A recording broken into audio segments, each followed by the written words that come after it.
Buenas tardes. Agradecemos a todos por haberse reunido aquí con nosotros en este encuentro que enaltece las disciplinas de arte, arquitectura y diseño. Continuamos con nuestras actividades del día. Les recordamos a nuestras alumnas y alumnos que aún se pueden registrar en los diferentes talleres que se llevarán a cabo esta semana en el Centro Roberto Garza Sada. Encuentran la información completa sobre las actividades y ligas de registro en udem.edu.mx/udesign. Ahora, quiero compartir con ustedes la semblanza de nuestra siguiente conferencista, Francesca Zampollo, investigadora, consultora, docente y apasionada conferencista en teoría del diseño y diseño de alimentos, fundadora de la Online School of Food Design y autora de la metodología Food Design Thinking, que comparte con empresas, escuelas y profesionales. Editora fundadora de la Revista Internacional de Diseño de Alimentos, la primera y única revista académica sobre diseño de alimentos. También es la fundadora de la Sociedad Internacional de Diseño de Alimentos y organizó las primeras, segundas y terceras conferencias internacionales sobre este tema. Obtuvo un doctorado en Teoría del Diseño aplicada al diseño de alimentos en 2014. Enseñó diseño de alimentos y teoría del diseño en la Universidad Metropolitana de Londres y la Universidad de Tecnología de Auckland como profesora e investigadora a tiempo completo. Y ahora imparte clases como profesora visitante en varias universidades. Recibámosla con un fuerte aplauso.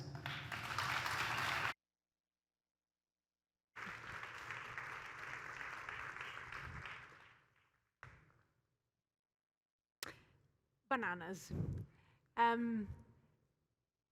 A banana has a yellow and smooth packaging. It's quite thick, so it protects the inside. The packaging is waterproof. And the packaging also tells you how far along the banana the product inside is, because it's green first, and then yellow, and then brown spots appear until it tells you that it's not good to eat anymore. The packaging also has a very nice handle that allows you to easily open the banana and open the different sides of this packaging and access the product inside. The product itself is beautifully and ergonomically designed for you to eat bite by bite, and you can eat it without getting your hands dirty. The product itself is smooth, has a smooth texture. It is quite delicious, and everybody loves it. This is how I started thinking about food design. A banana is a food product. My first degree was in industrial design, so I was used to think in terms of functionality and usability, and the bananas opened up my eyes towards the possibility of designing with food. The only difference for me was that in this case, the designer was not a human being, but a Mother Nature, until... Hey, open your eyes. I was not designed by nature. I am a clone. Wait, what? You can talk? Of course I can. Everything that has life in it can talk, if you listen. Wow, this is it's a lot. Why are you talking? Why are you talking to me? I have a message for you, and I would like you to pass it on. And this is how my conversation with a banana started, and that conversation brought me to this stage today with a message for you. Today we're going to talk about food systems design and sustainability. We're going to do that by talking about food design. And this is my visualization of all the sub-disciplines of the food design discipline. So we have from food product design, food space design, food service design, et cetera, et cetera. If you're interested in these, there's a long article on my website and a video on my YouTube channel. But for today, I wanted to focus on the outermost circle, which is called sustainable food design. Now, to me, sustainable food design is not really a food design subdiscipline, because sustainability should simply be the lens through which we do anything nowadays. But the term is used and it needed to be there, so it's there. But The second outermost circle is called food system design. And it's out there embracing all of the other subdisciplines, symbolizing that you could be designing anything that has to do with food by also designing its food systems. And this is what we're going to look at today. And I'll help. Okay, thank you. You're welcome. Okay, thanks. Okay, so we are going to talk about food systems design in 5 different steps, let's say. These are 5 different possible paths that you can take to reach food system design. In my own perspective, of course, in my own view. And we're going to look at all of them. So the first one is the user's experience, okay? So I want to show you this little model that I put together a while ago. It's called the food design target, and we're going to see how it works. So in the middle of your food design target, there is the person, the human being for whom you are designing. Yes, it's a girl, a woman. But if not only human beings could be in the middle there, if you are, I mean, you could be designing food for other living beings. If you are designing dog food, for example, you're still a food designer, but in the middle, instead of a person, there would be a dog, that would be your user. But most of us design for human beings, and so that's the human being. Then the following, let's say, thing that you are considering when designing within food design, it's of course food. And see how... Like me, smooth and delicious inside. Yes, we said that, thank you. So food is the closest element to the human being in all of this model, because food is the only material that you can design with that triggers all 5 senses. We do not bite chairs, we don't leak buildings, but food, we actually ingest it, it goes through our body, and in that sense, this material that we can design with has a very intimate relationship with the human body. So it's the material that has the most connection, let's say, with the human body. And then we design the vessel. We use, see how the vessel appears here. So we use the word vessel because to call it plate today, it's a bit reductive. Food is being served on all sorts of things today, but we call it vessel also because packaging is also a possible vessel. Like my peel, protective, waterproof, and easy to open. Brilliant, thank you. Food and vessel have the closest connection because food doesn't fly, usually. So it needs to be onto something or inside something when it's served, when it's given to people. And then we can design for the space where the eating happens, or the space where cooking happens. So you are designing any element of the eating situation, lighting, furniture, music, etc. And the cooking, you can design any space where cooking happens. You can design domestic kitchens or professional restaurant kitchens, etc. And yes, you can design elements of the space even when you're designing food products that are mass-produced, sold by supermarkets, and you don't know where they might be eaten. Bit of a mind blown, I know, we can talk about this later. And then finally, the other thing that we can design and that most people forget about is the interaction between people eating, between human beings in the eating situation. So the first type of interaction is that between our users and their companion, or the person with whom they're eating, a partner, a friend, a co-worker, whatever, whomever shares the same, let's say, table. And then we can design for the interaction between our users and the service staff, right? We can design what the service staff is wearing, what they say, the timing, etc. And then we can design for the interaction between our users and the strangers eating around. And now you might be thinking, what? I'll tell you, I'll show you. What is important, though, is that when you design actually better, all of these aspects, you design for perfect cohesiveness between all of them, so that they all speak the same message in a way. And so the experience is just easier for your users. I'm going to give you some examples. This is Heston Blumenthal, 3 Michelin star chefs, a food design genius, even though he does not call himself a food designer. Look him up. Imagine being in a restaurant. In this case, it's a private dinner, private dining room type of situation. And you're sitting there, you're chatting with the other people, and at some point the service staff comes in and they tell you, the starter is served on the wall. So you look around yourself and you see that the wallpaper is where your food actually is. He was able to recreate these 5 recipes into a powder and then apply this powder with an edible glue on wallpaper. An example of a food designed in perfect cohesiveness with the element of the space that they had available. And the element of the space would be the walls and the wallpaper in this case. So you're standing up and you're going to start licking the wall, and you can imagine the type of interaction that happens between you and the other strangers eating around you.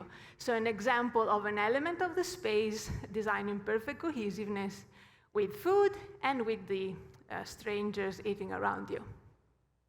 Another example that I can give you is this of Pinch Food Design. They are an eating design company in New York City. They do mostly catering.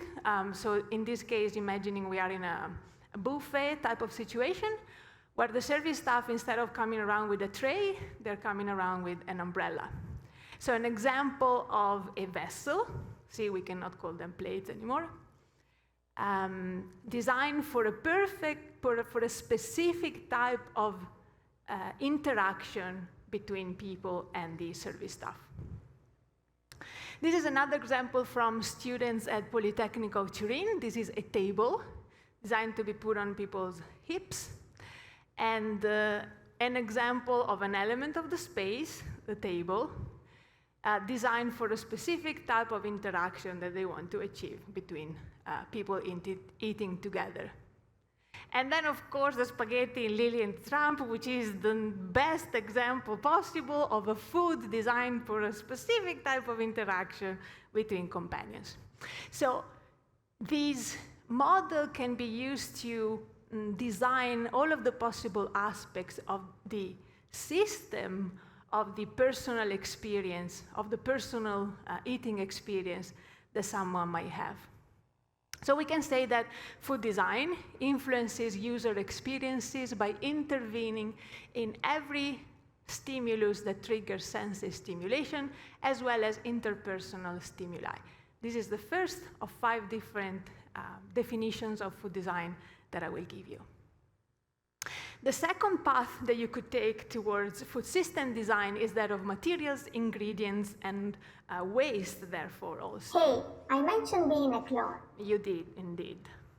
It's an important part of my story. I am a clone because the plant I was born on has been created through vegetative propagation, which does not use pollination. And because my variety, the Cavendish, has been intensely farmed in monocultures. This prevents cross-pollination, which also means that my variety is now threatened by fungi and pests. I'm a perfect example of the consequences of loss of biodiversity. And we have seen this, for example, in the mid-1700s in Ireland with the Great Irish Famine, where more than 1/4 of the population died because only 3 or 4 or a few varieties of potatoes were grown. A blight or plant disease came along, it killed all of the potatoes, and that's how the story went. Luckily today we have many companies that are doing something about this, something about preserving biodiversity. One of these companies is Sow True Seeds. They collect and sell seeds of vegetable, fruit, and herbs. But I like how Carol, the founder, puts it. The reason to save your seeds and have hundreds types of tomatoes, for example, is should a blight come along or a bug, 1 of them or 5 of them will be resistant, and that's how Mother Nature works. Mother Nature, probably the best food designer we've ever had, within millions of years has developed a food system that shows that biodiversity, variety works. We come along, we put our hands into things, and we mess things up. I want to give you another good example, though. This is a company, Yolele, in West Africa, a continent that I feel doesn't get enough visibility. And these guys are making a type of chip using a local grain called fonio, and simply an example of a company trying to maintain, if not restore, biodiversity in their region. So we can say that food design influences the acquisition, circulation, use, manipulation, and disposal of materials, ingredients, and components of food products, for food products, and all elements of the food system. When we talk about materials and ingredients, then we end up talking about circularity, of course. This is my circular food economy model. It's based on the circular economy model by the Ellen MacArthur Foundation, but it has a few additions that make it visually more, let's say, approachable by people working in the food industry. What this type of thing does is that it shows us, is it me? Is the world ending now? It shows us how the ingredients or the materials that we choose for the production of whatever we are designing then goes to the user and finally goes somewhere. And for too much time, that somewhere has been in the landfill. We don't want that to be the case anymore. So we find ways to take what would have been waste and put it back into the economy, right? So, for example, the production of bananas generates a huge amount of organic waste. 2 tons every 1 ton of fruit, because these plants make fruits once and they die. But brilliant people have found wonderful ways of using the stems to create all sorts of products. We also have companies who do not produce any type of waste because they have created packaging that is not just compostable, it's not just recyclable, it's not just compostable, but it's actually edible. And then, this happened. And then we have a lot of research being done for materials that are made with upcycled food, or food that would have been wasted and instead has been brought back into the economy. This, for example, is a cotton-like material that is made somehow by using expired milk. And another great example of circularity, I think, is that of the ice restaurant or the ice hotel. So this is the one in Finnish Lapland, but there are a few now around the world. I guess we are all thinking about an ice hotel as a good idea here in the Monterrey weather. I think it's a great example because think about this. You have the designers, the architects, and the builders in November who go to the river. They cut cubes of ice. They bring it to the location, and they build the restaurant and the hotel. And then comes November, the restaurant melts, the water goes back to the river, a perfect example of circularity. These photos are undeniably horrible because I took them myself. I went there a few years ago, and it was one of the best experiences of my life. I've never worn so many layers of clothes. And yes, there is a fire extinguisher in a hotel made entirely of ice, because that's human beings, right? So the third path now that you could take to reach food system design is that of the context of intervention. Food design intervenes in the production, procurement, preservation, transportation, preparation, presentation, consumption, and disposal of food. Food design is all of it. Bananas come from an industry that, because of our susceptibility to fungi and pests, makes heavy use of chemical fertilizers and pesticides.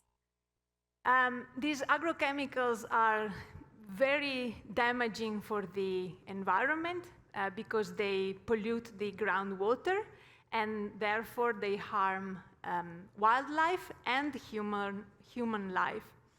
The banana industry is the industry that uses the biggest amount of agrochemicals of all types of food.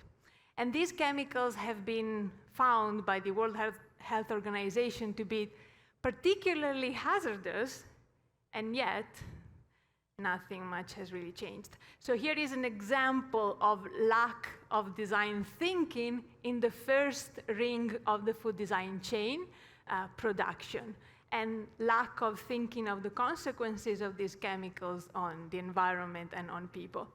But I want to tell you the story of my friends Lucas Posada and Victoria Monteira, I forget. Lucas is a designer. He has worked and taught many years in Australia before going back to home, Colombia, where they together founded Cocina Intuitiva. Cocina Intuitiva makes many, creates and designs many events, eating events and workshops around regenerative agriculture mainly, but they also have a line of products. And I wanted to talk about these products specifically, which is like a condiment, that uses as a main ingredient the leaves of the cassava. So of cassavas, we mainly, you know this thing, right? You have it here, not much? Okay, well, trust me then. It's like a potato type of thing. We usually eat the roots and we throw away the rest of the plant. So there's a lot of food waste there. But it turns out that cassava leaves are actually wonderful superfoods. They are filled and packed with protein and minerals and nutrients and all good things. So Lucas, being a designer, saw a potential there. And so what he did, he was going to the farmers, and he said, I want to buy some of your cassava leaves, the plants. And the farmer initially was completely annoyed with these because it meant that he would have had to do separate lines of these for them in order to not spray the chemicals on the actual leaves. So he was annoyed of having to do this whole process, but Lucas insisted, and the farmer finally agreed, and now the product exists. But at some point during this process, something magical happened. The farmer understood what his product, these cassava plants, were doing, how they were part of this circle. And he understood what his product meant. So he became proud. And that, to me, is how you change the food system. So here we have an example of a designer bringing an intentional, immediate change in the first ring of the food chain, production, by dealing with and co-designing in a way with farmers themselves. The fourth path that we can take towards food system design is that of the designer's area of influence. Okay, so whatever you design, tangible or not, food or not also, you're going to have an impact on a certain group of people in a certain geographical area, more or less, okay? For example, the first type of impact that you can have on something that you design is towards your friends and family. Think about designing a dinner for your friends and family. And yes, you can design a dinner for your friends and family. Your impact is going to be on that group of people, and therefore the geographical space is going to be, whatever it is, quite close to you, right? Then the second thing that you can do is to design something that has an impact on your community. Your community might be the actual, the space where you live in terms of where you have your house, the group of buildings where you live, but your community could also be your football team or your university or whatever it is, right? So you could design something that has an impact on all of the university students, for example. Then you can design something that has an impact on your entire city. You can design something that has an impact on your entire region. You can design something that has an impact on your entire nation. You see where I'm going with this? You can design something that has an impact on your entire continent. You can design something that has an impact on the entire planet. Think about the products and services that we see anywhere on planet Earth today: McDonald's, Coca-Cola, Netflix. You could also design something that goes beyond planet Earth. I don't know. Very simply, think about space food. I am hearing now hashtags space food, space farming. Let's see how that goes. Or one day you might be designing for life in other planets. I don't know. But I want to tell you the story of my friends at Cuchara, Agostina Vitola and Soledad Corbo, and make a video of these guys too and tag them on Instagram. They will be very happy. So they are architects and designers. I think one is the architect and the other one is an anthropologist. And they have a company. They do mainly catering services, so eating design. But they also have a line of products. They make these chocolates. And these chocolates are filled with 3 fruits. They're based in Uruguay that are local and about to be forgotten in that specific region. But they were telling me the story of how for one of these fruits, I don't remember which one, they could not find enough fruit to fill the demands for their chocolate. And they were talking to this guy who had a tree behind their house, but he didn't know what to do with it, and he was about to put it down, and they said, no, don't put it down, we'll buy the fruit from you, just keep it there, please. And so this made them think about something. They created an event where they asked anybody in the city to bring them that fruit, and they said, for every basket of fruit that you bring, that you're going to forage wherever you want in your backyard or whatever, we will give you whatever it is that was the compensation. So what happened there is that in being product designers, they ended up being food system designers because they created an intervention in the system made of stakeholders in their city. So I told them, you know, you guys are food system designers, right? Food system designers, right? And they were, we didn't think about it. So the moment you go beyond designing the product, if we talk about products, for example, your service or your event or whatever, and you think about, and you design where to get these materials, how to dispose of what's left over, etc., you become a food system designer. So if anybody is making a video, hi Agostina and hi Soledad. So in their case, they designed something that had a tangible impact on their community. So we can say that food design creates intervention in the lives of a group of people, more or less extended, their physical environment, and the surrounding biome. A biome is a large area characterized by its vegetation, soil, climate, and wildlife. To those of you who want to be mindful designers, to those of you who want to design the consequences of every choice that you make, I would suggest start designing from where you are. Start designing for the place where you are and where you live, for the place that you know, for the people that you interact with. If you do this, your job, your research is going to be much easier, but the result is also going to be much more fulfilling.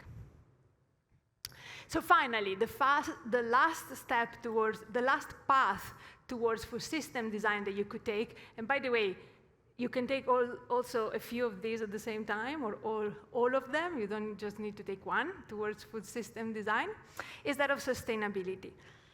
The problem with sustainability is that most people use the term without really knowing what it means. it's a bit confusing.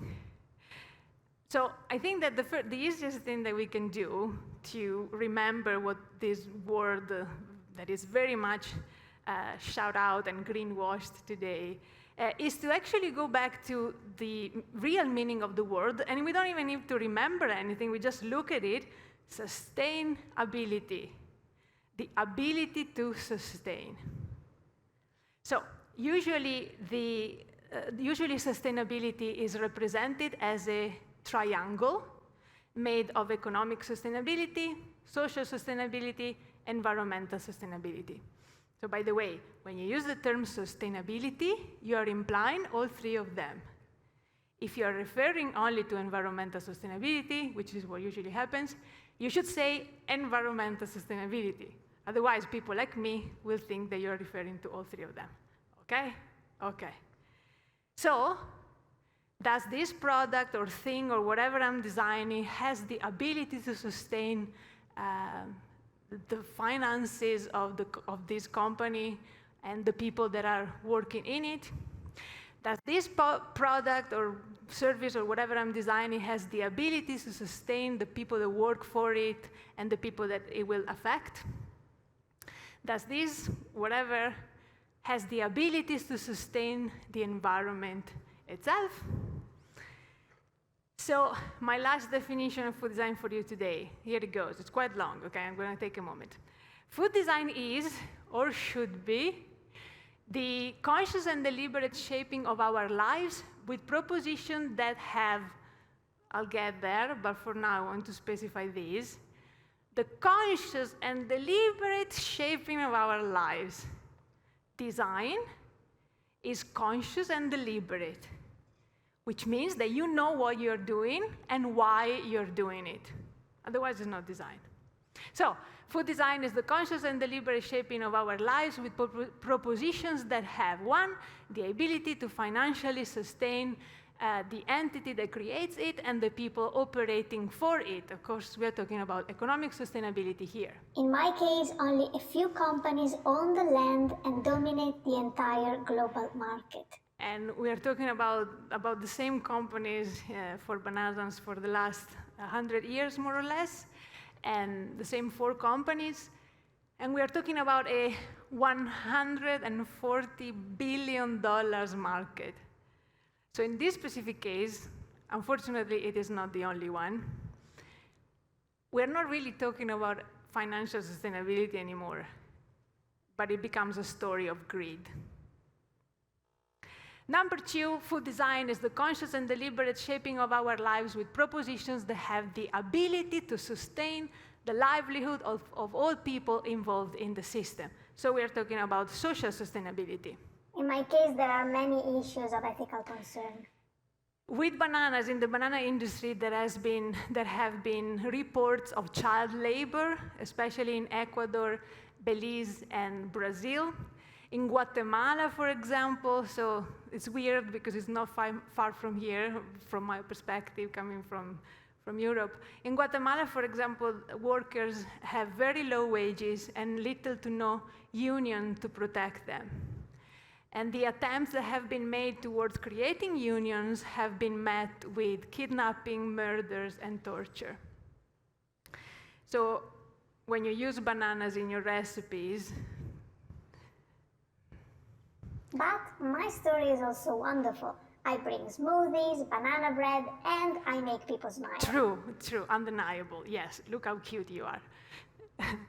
The other good examples that I can show you on social sustainability, one of many of these examples is Café Momentum. Again, one of many, luckily, of this example. Café Momentum employs only underprivileged youth, and we have food services and food companies also employing various types of people with various types of disadvantages. So this is one thing that has happened and that we can do. Another example is this company, and for every jar of peanut butter that they sell, they produce 1 manna, which is a nutritionally fortified peanut butter portion that they deliver to children with malnutrition. And then another example is lentil as anything. Very weird name for a restaurant. This is a restaurant in Sydney, Australia. This restaurant does not have a cashier because you pay what you feel. If you can pay for yourself, you pay for yourself. If you can pay for yourself and someone else, you do that. And if you cannot pay for your food, you can still eat there. So you might listen to this and go, yeah, sure. But the restaurant exists, I promise. I've been there a few years ago, and it's been successful for 10 years. A very tangible, accessible way of seeing how social sustainability can work. So then, food design is the conscious and deliberate shaping of our lives with propositions that have the ability to sustain the livelihood of the place where the system is located and its biome. So here we're talking about environmental sustainability. Tell them about Namliye. Yes. I want to tell you the story of Namliye. And if you have your phone, make a video and tag them on Instagram. They'll love it. I want to tell you the story of these two very good friends of mine, Aya Shaban and Manal Abu Shmais. They are two actually architects turned product designers based in Jordan, Amman, Jordan. If you enter their little shop, you see that they sell artisanal jams, botanical tea, and seasonal honey. So in this little shop in the middle of Amman, you enter and you can see their jams and their things and the products that they make. That's me having one of the best jams of in my life. But what they actually do goes way beyond that jar of jam. Because what they've done was to build an actual community made of 10 beekeepers, 60 farmers, and 350 foragers. A group of people that have been hand-selected and with whom they keep regular and strong relationship. This is what they've done. Aya and Manal make ethical products inspired by the landscape. And to me, they are the most mindful designers, food designers that I've ever met.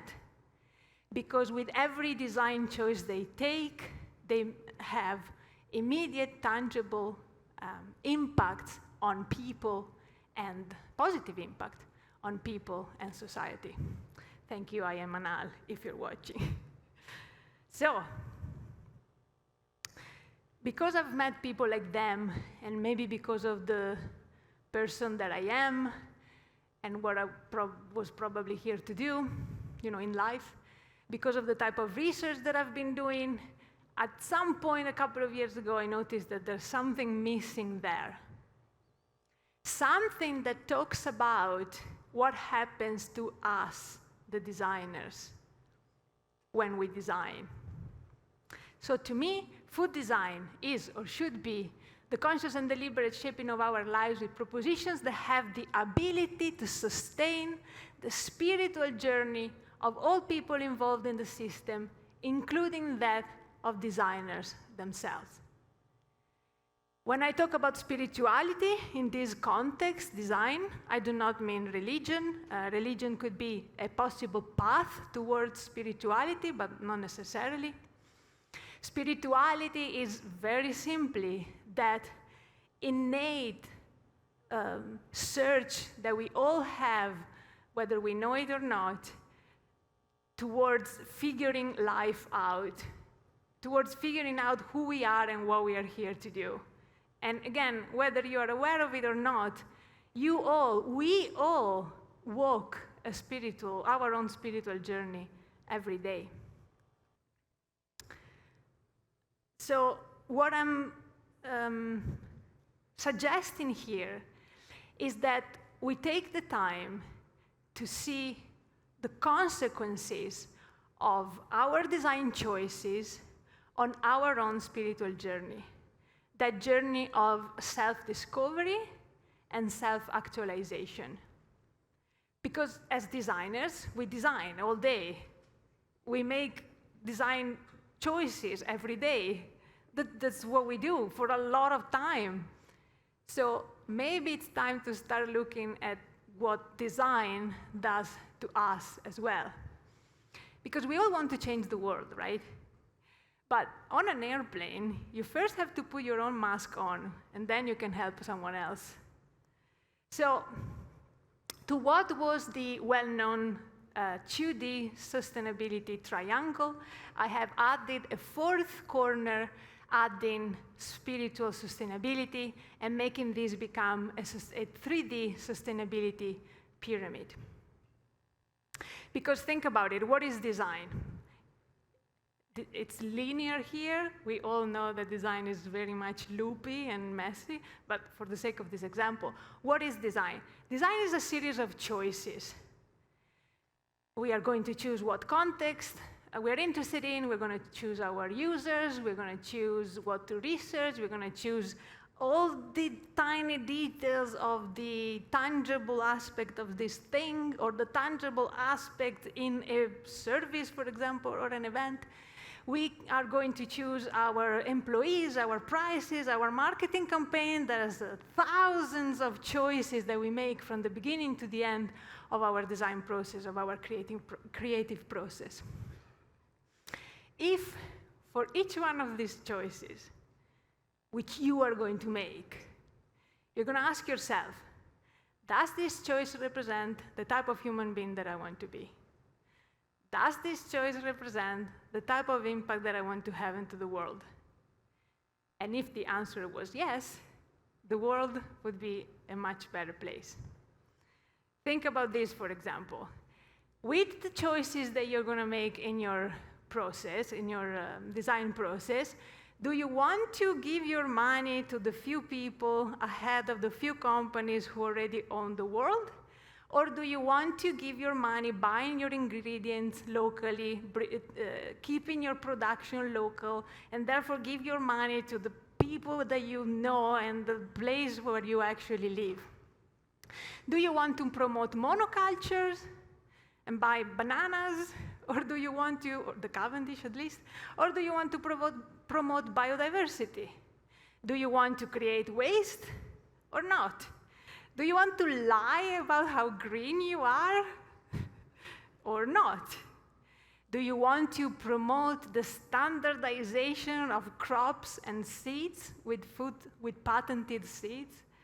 Or do you want to give people, do you want to work to give people their food sovereignty, which means giving them their own choice on their own food and their own agricultural system, and the possibility to maintain their own farming knowledge and their own food culture? You can choose whatever you want. It's up to you, that you have complete freedom. But what I'm saying is that the choices that you make have an impact on who you are. And who you are has an impact on your choices, your design choices. So what I'm saying here, what I'm suggesting, is that we should become aware of this little process. So you, what type of person do you want to be? What type of human being do you want to be? So these were the 5 different paths towards food system design. And you can take only one of them or a few of them. It's up to you. And this is food system design, of course, from my own perspective and the work that I've been doing. Hello? Okay. And this is our message for you. And because we really wanted to get to you, we're going to say this in Spanish. So bear with us and blame Google Translate, just in case. Disegna como si la vida importara. Disegna como si tu vida importa. Un plátano nunca es solo un plátano. Entonces, vaya siempre más allá de lo que ve y dentro del sistema. Asume la responsabilidad de tus decisiones de diseño y alineen tus decisiones con tu viaje de autodescubrimiento. Gracias. Be kind to one another and make the force be with you.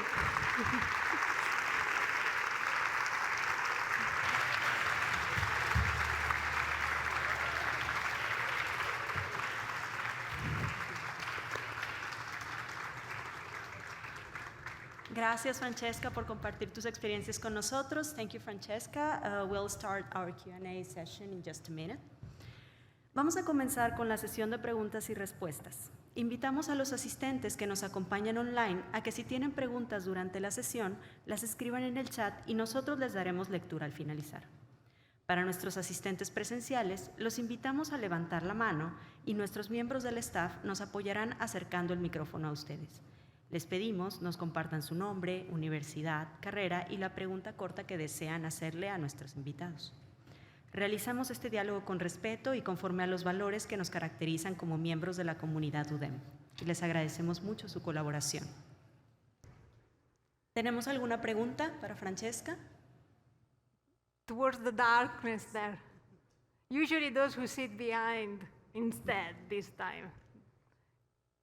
Bien. Por mientras tenemos aquí a Rosa. ¿La puedes mencionar?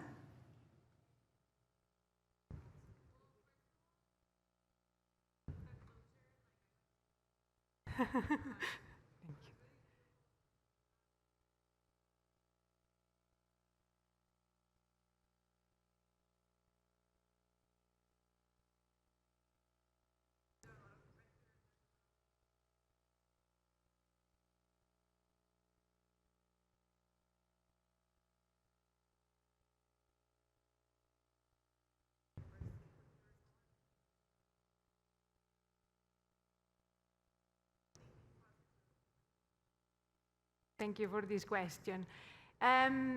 It was a combination of a few things, I guess. I don't remember exactly when, because life evolves and it gives you stimuli and you put them together, and at some point you wake up with an idea. But let's say, for example, one of the things was for sure seeing people like Aya and Manal, who chose to not make any compromises. For them, their values were unmovable, and their life was, their design life was consequently difficult, but they did not compromise.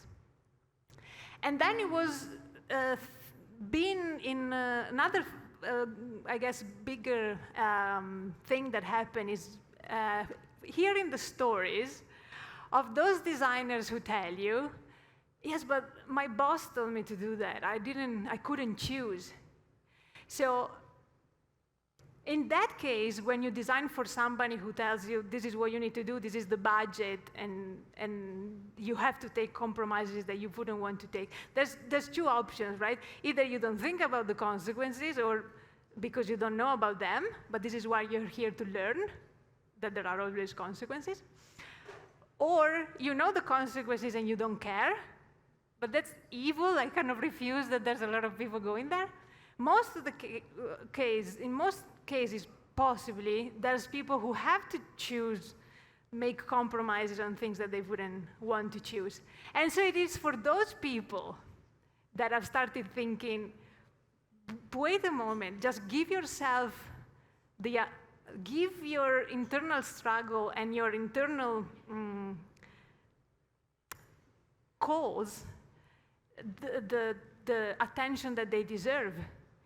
Quitting a job, it's difficult for anybody because today, we have to pay the bills and etc. But if you pay attention, if you are in a situation where there's too many compromises for you to take and you do not like that situation anymore, but you give yourself the opportunity, you give those thoughts and struggle, the visibility that they need. If you look at them, some type of solution will come up sooner or later. So these were a few of the things that actually made me think that this is important. I guess then the other big aspect is way more personal. In me walking my own spiritual journey, in me questioning every day, what I'm doing, is it what I think I'm here to do? Am I putting the slides in the presentation that help me say the things that I think I'm here to say? I ask these two questions to myself every day, every time I do anything. So I'm living that change, I guess. So it's also been my own struggle. I'm a vegetarian, for example. A few years ago, I got a call from a company that wanted to collaborate who made tuna, products with tuna. And so that was a huge conflict for me. And I was like, okay, there's money, and there's something that I don't believe in. So we all have this type of questions, and we all need to take compromises. And we have done so, and we do, and most of us do. But what I'm saying is it's time to address that thing that happens within us that tells us what to do and what not to do. ¿Tenemos otra pregunta? La parte en la sección de en medio. Si me ayudan, por favor, con el micrófono.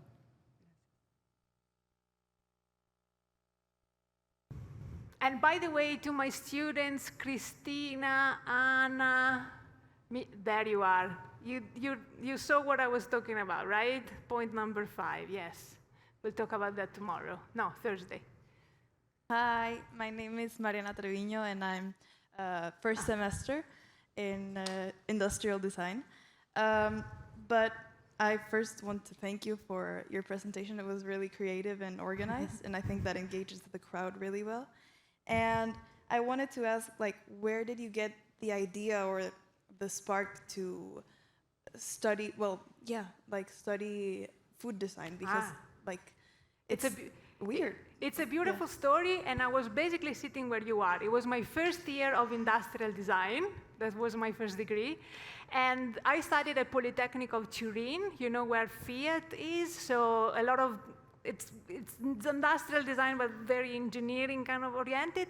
So all the time we were designing washing machines and air conditioning and whatever. And then one day we had a workshop, and we had this guy coming in. He was dressed like a chef. He was a chef, and he started talking about designing with food. And I was like, what? You can design with food? Food? I can choose food over, metal, plastic, or whatever. And that blew my mind. Very soon after that moment, that epiphany, oh my God, you can design with food, I realized how beautiful it is to design with food. First, as I said earlier, because food, we interact with it through all the 5 senses. So as a designer, you have more senses to play with. But also because food disappears. Food doesn't last. Some food inside cans last decades, but most food should last not long, which means that an architect can look at its thing for centuries. A product designer, a furniture designer can look at its things for decades. A food designer, what we design disappears, which means that we are not really designing products, but we are designing for memories. Which means that what we have to do is to design something that has an aesthetic experience that is so positively strong that is going to be remembered. Because the only place where our stuff lasts is in people's memories. Thank you. ¿Una otra pregunta? Les agradecemos, levanten la mano para poder acercarles el micrófono aquí en la zona de enfrente. Yay, look at them. I love it. Well, first of all, thank you for your presentation. And I wanted to ask me and my partner, what's an aspect of food design that you consider designers always take for granted? That you consider designers always taking for granted.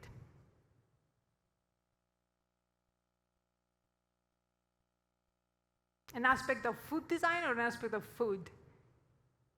Food design or, yeah. Okay. I could probably give you a better answer if you give me a little bit of time to think about it. But the first thing that comes to mind is indeed how most product designers that I know don't even think about anything that goes beyond the product itself. So we design the product. how it looks like, how it interacts with the person, the user, and then we forget to, and I put myself into it, my first degree, as I said, was industrial design. We forget to think about the interaction of this thing with what came before and with what's going to happen after use. So I don't know if that's a way of taking something for granted, but maybe it's a way of not looking at forgetting about this aspect, which to me is the most important thing that I think I'm here to teach to any student, to look beyond what you are designing. It's very simple. I'm designing a sandwich and I need tomatoes. Do I want to buy tomatoes from that guy who treats their employee that way, who uses that pesticide and fertilizer, whatever, or from the other guy? I'm in Europe, I want to design an avocado toast. Do I want avocados from the other side of the world? Right? So it's this sourcing of what we do. Because we have product designers, they're very good, they're generally very good at designing the interaction of whatever it is with the person. But then what happens afterwards? What happens to the waste that is generated? I'm 100% sure that the designer who made these, or maybe these, did not think about what's going to happen in 20, 30 years or a couple of 100 years. So that's what I think needs to change in your generation. And that's what people like me are here to constantly tell you. Thank you. We have 3 more minutes, come on. But we can also go home if you want. Okay. ¿Alguna pregunta? Hi, I love your presentation. Is it Ana Paula? Yeah. Yay! First name that I remember ever. Yeah, I hope we talk about this presentation in class Friday. Yes. And I found really interesting the pyramid you create and the 4-point you mentioned. And as a designer, and I hope everyone here, what would you say or recommend to people that find difficult to reach the 4-point, the spiritual point of designing?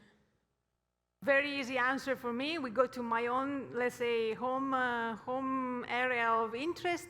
The biggest, let's say, the bulk of my research is on design theory applied to food design, which is specifically looking at the creative process. And you will know, to others I haven't mentioned, but I have designed this whole the food design process that I call food design thinking, which is a food-specific design thinking process, the one that you're going to use. In that process, I have designed certain steps or activities of some of the design methods that prompts you to remember, hey, let me check with my spiritual journey if this is, or that of my group. You know, you have a common message and a common food design challenge that comes from answering those 2 questions as you've done. What type of person do I want to be? What type of impact do I want to have? So you have done that. Because of that, you have created your food design challenge, but you will see that throughout the process, there are prompts within different methods that help you, remember, okay, hey, let me check with the message that I want to give. Let me check with my food design challenge. So the answer would be that you can try and remember it, or you can use a process, like, for example, my food design thinking, that helps you remember to check that the choices that you're making align with your own spiritual journey. Does that answer the question? Yes, thank you. Okay, thank you. Thank you. Muchas gracias a todos por sus preguntas, and thank you, Francesca, for your answers.